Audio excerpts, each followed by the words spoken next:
Kata-kata apabila hadis sahih, apabila hadis sudah terbukti kesahihannya, maka itulah madhabku.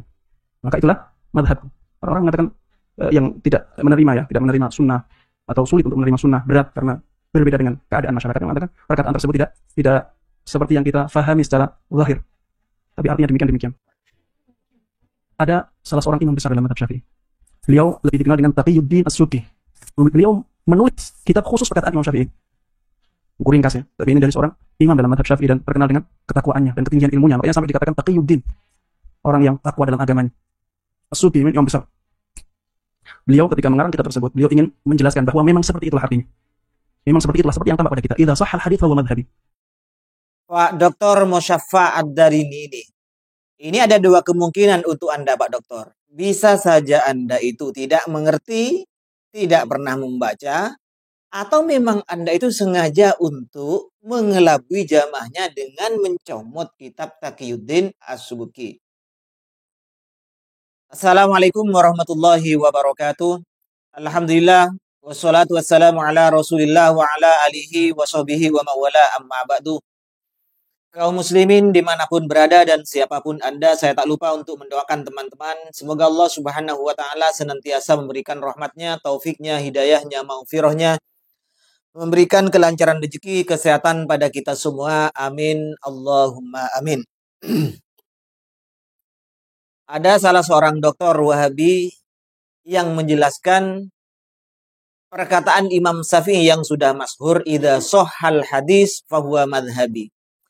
Ini yang selalu dibentur-benturkan oleh orang-orang Wahabi, membenturkan antara pendapat-pendapat ulama dengan pendapatnya dengan hadis Rasulullah Shallallahu Alaihi Wasallam. Katanya, ketika pendapat imam-imam ini, termasuk Imam Syafi'i sekalipun, ketika sudah bertentangan dengan Al-Quran, bertentangan dengan hadis, menabrak Al-Quran, menabrak nas, maka yang dijadikan standar oleh mereka, idza shahhal hadis fahuwa madhhabi. Imam Syafi'i saja berkata seperti itu. Jika ternyata perkataanku menyelisihi pendapat Rasulullah, menyelisihi hadis sahih, maka buang pendapatku ke tembok, ambil hadis sahih itu. Nah, ini dipahami mentah-mentah oleh orang Wahabi. Bahkan Pak Dokter ini sengaja atau bagaimana ya, bahwa pendapat Imam Syafi'i idza shahhal hadis ini dimaknai apa adanya seperti itu. Sebagaimana yang dipahami oleh orang-orang Wahabi mulai dulu itu, bahwa ketika pendapatnya imam bertentangan dengan mazhab, bertentangan dengan hadis, bertentangan dengan nas, maka buang. Perlu dicamkan, perlu kalian ingat. Ini adalah suatu upaya untuk membenturkan ulama dengan nas, dengan Rasulullah. Seakan-akan ulama itu mau menentang Rasulullah Shallallahu Alaihi Wasallam dengan pendapat-pendapatnya.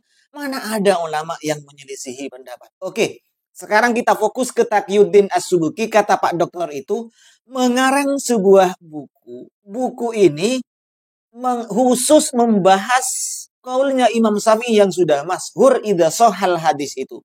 Dimaknai apa adanya, bukan niko-niko, bukan diarahkan begini-begini. Tidak, memang seperti itu.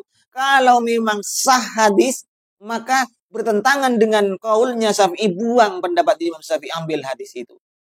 Apakah memang seperti itu? Semua orang awam kalau hanya baca buku terjemahan kemudian ini hadisnya sahih, ternyata kunut ini adalah seperti ini, bid'ah berarti ini. Apakah semua orang awam bisa seperti itu? Oke, kita fokus ke penjelasan Pak Dokter. Saya akan menjelaskan, membantah penjelasan Pak Dokter yang bawa-bawa nama Taqiyuddin As-Subki. Ini kan kitabnya Pak Dokter ya. Nah, di sini ada pertanyaan. Sa'altah, kamu bertanya. Ada orang bertanya terhadap Taqiyuddin As-Subki, siapa yang bertanya? Silakan lihat di footnote-nya. Ternyata putra beliau sendiri pengarang kitab Tabaqatus Syafi'iyah ini. Tajuddin As-Subki, putra Taqiyuddin As-Subki. Nah, penjelasannya ini Pak Dokter. Saya baca saja biar jelas. Sa'alta waffaqakallahu an qawli imamina Syafi'i radhiyallahu an. Kamu bertanya, semoga Allah memberikan taufik kepadamu tentang perkataan imam kita Syafi'i radhiyallahu an, idza shahhal hadis fahuwa madhhabi wa huwa qaulun masyhurun anhu. Ini adalah qaul yang masyhur dari Syafi'i. Walam yakhtalifin nasu fi annahu qalahu. Tidak ada perbedaan orang bahwa memang Imam Syafi'i berkata demikian.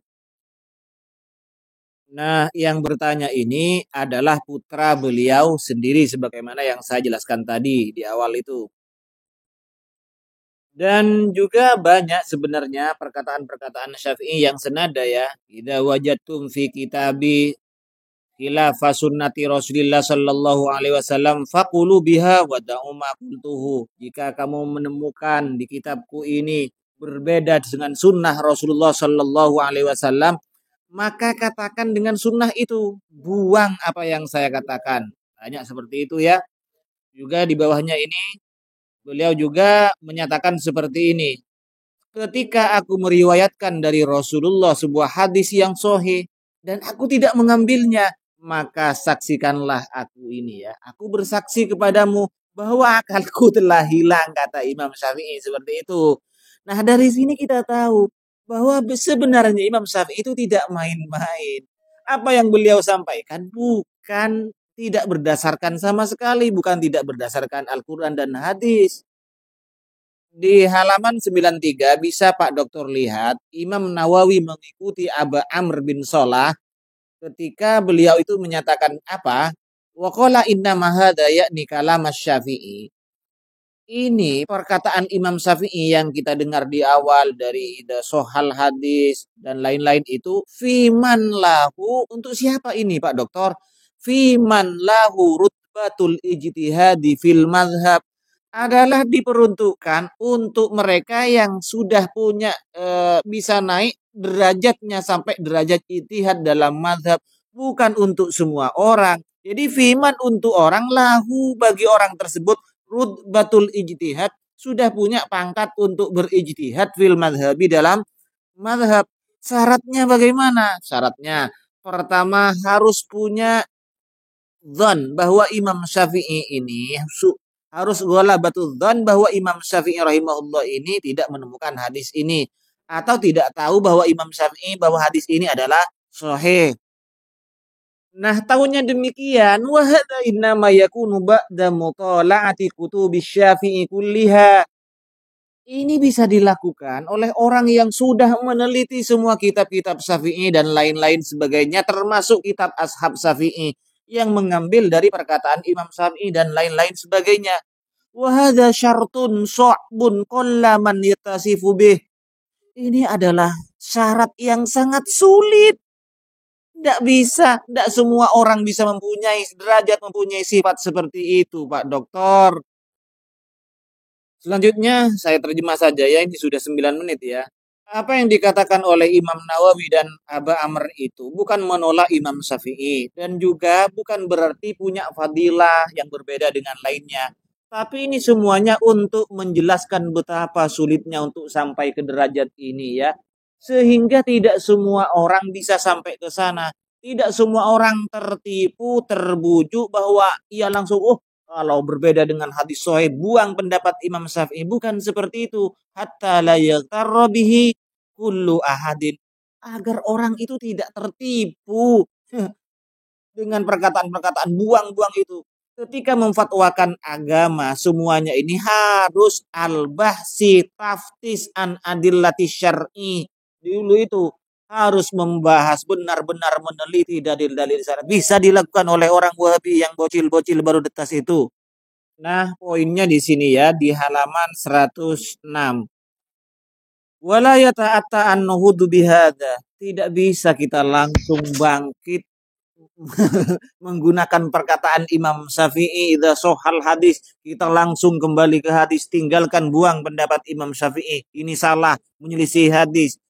Illa min alimin maklumil ijtihad, kecuali memang orangnya alim bisa berijtihad Pak Dokter, maklum, sudah maklum bisa berijtihad.